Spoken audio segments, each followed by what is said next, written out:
পাইছি।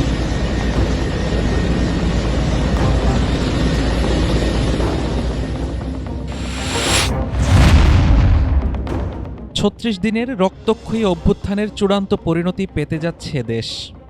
চারদিক থেকে বৈষম্য বিরোধী ছাত্র জনতার লং মার্চ টু ঢাকার লাখো মানুষের মিছিল আসছে গণভবনের দিকে।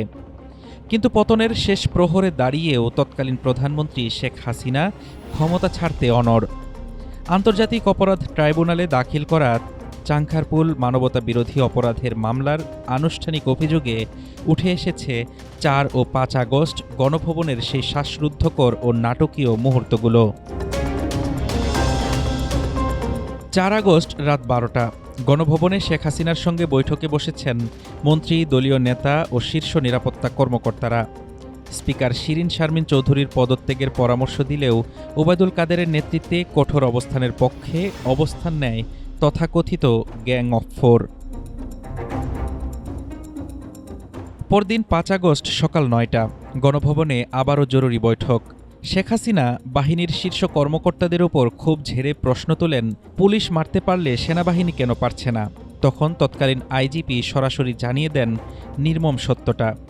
পরিস্থিতি যে পর্যায়ে পৌঁছে গেছে, পুলিশের পক্ষে আর টিকে থাকা সম্ভব নয়। অস্ত্র, গোলাবারুদ সব শেষ, ফোর্সরাও টায়ার্ড হয়ে গেছে। দেয়ালে পিঠ থেকে যাওয়ার সেই মুহূর্তে সামরিক কর্মকর্তারা যখন আবারও তাকে পদত্যাগের অনুরোধ জানান, ঠিক তখনই চরম ক্ষুব্ধ ও উন্মত্ত হয়ে শেখ হাসিনা বলে ওঠেন, তাহলে তোমরা আমাকে গুলি করে মেরে ফেলো, গণভবনেই কবর দিয়ে দাও। পরিস্থিতি সামলাতে সামরিক কর্মকর্তারা তাকে অন্য কক্ষে নিয়ে যান। সময় দ্রুত ফুরিয়ে আসছে, ছাত্র জনতার স্রোত গণভবন ঘিরে ফেলছে। ছোট বোন শেখ রেহানা আকুতি জানালেও তিনি পদত্যাগে রাজি হননি। অবশেষে তার ছেলে সজীব ওয়াজেদ জয় ফোনে মায়ের সাথে কথা বলেন। জয়ের সামরিক বাহিনীর দেওয়া বাস্তব পরিস্থিতি বোঝানোর পর শেষমেশ ক্ষমতা ছেড়ে দেশ থেকে রাজি হন শেখ হাসিনা।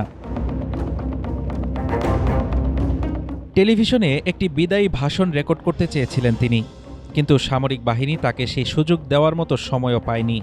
ব্যাগ গুছানোর জন্য দেওয়া হয় মাত্র ৪৫ মিনিট। উপস্থিত নেতারা প্রতিবাদ করলেও পরিস্থিতি তখন নিয়ন্ত্রণের বাইরে। সকাল ১১টায় ঘোষণা আসে সেনাপ্রধানের ভাষণের, আর বিকেল ৪টায় সেনাপ্রধানের ভাষণের আগেই শেখ হাসিনা ভারতের উদ্দেশ্যে দেশ ত্যাগ করেন। অবসান ঘটে ১৫ বছরেরও বেশি সময় ধরে চলা শাসনের, যার পুঙ্খানুপুঙ্খ বিবরণ আজ উঠে এসেছে ট্রাইব্যুনালের আনুষ্ঠানিক অভিযোগে।